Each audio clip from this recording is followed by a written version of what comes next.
राधे राधे। स्वागत है आपका मेरे चैनल श्री प्रभुवाणी में।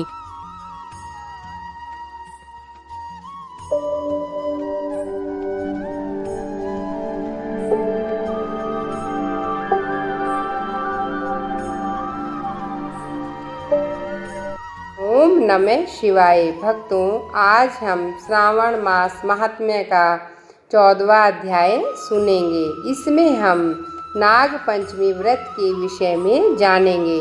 भगवान शिव ने सनत कुमार से कहा, हे महामुने, मैं अब आपसे श्रावण शुक्ल पक्ष का और पंचमी का विधान बताता हूँ।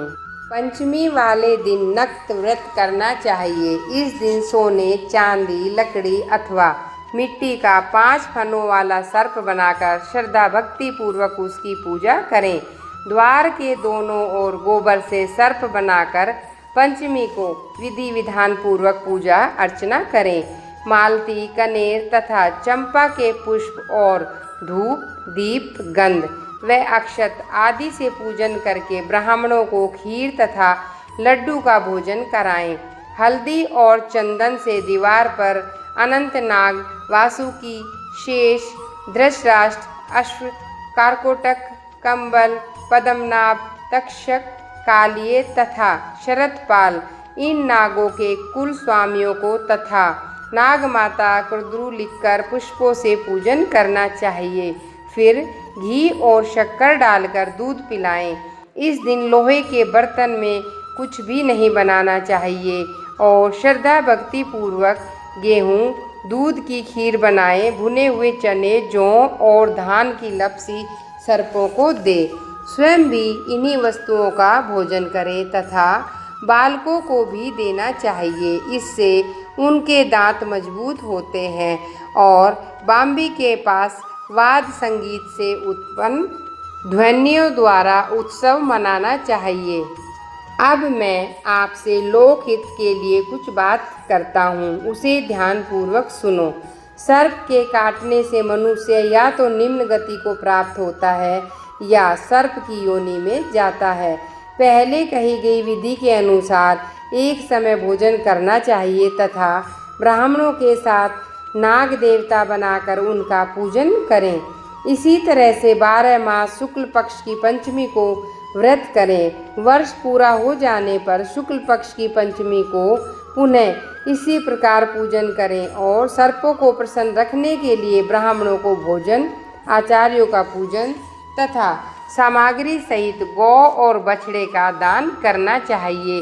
भगवान का स्मरण करते हुए बोले, जो सर्वव्यापक है, सब वस्तुएं देने वाला है, अपराजित व अनंत है, मैं उस परमेश्वर का स्मरण करता हूँ। फिर कहें, हे गोविंद, मेरे कुल में सर्प काटने से जो मनुष्य निम्न गति को प्राप्त हुए हैं, उन्हें इस नाग दान व व्रत से मुक्ति प्राप्त हो। ऐसा कहकर सफ़ेद चंदन व चावल मिला जल भगवान के सामने छोड़ दें। इस प्रकार करने से जो पितर सर्प योनि भोग रहे हैं, उससे निकलकर स्वर्ग के भागी होंगे। यह व्रत करने वाला अपने पूरे वंश का उद्धार करता है और शिवलोक में वास करता है। जो व्यक्ति लोभ लालच त्याग कर इस व्रत को करेगा, उसे सारे सुफल प्राप्त होंगे। जो लोग श्रावण शुक्ल पंचमी को भक्ति पूर्वक नक्त व्रत करके सुंदर पुष्पादि से नागों का पूजन करते हैं, उनके घर में मणिधारी सर्प प्रसन्नता पूर्वक निवास करते हैं। जो नाग के डंक से मरते हैं, वे संसार में मृत संतान वाले या पुत्र विहीन होते हैं।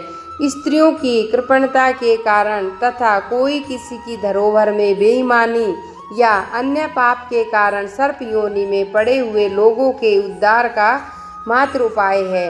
लोभ लालच त्याग कर नाग पंचमी का व्रत व पूजन करने वाले के कल्याण के लिए नागराज शेषनाग और वासुकी हाथ जोड़कर भगवान शिव की स्तुति करते हैं, जिससे प्रसन्न होकर भगवान शिव उनकी सारी मनोकामनाएं पूर्ण करते हैं और अंत में सुख भोग कर बैकुंठ को जाते हैं।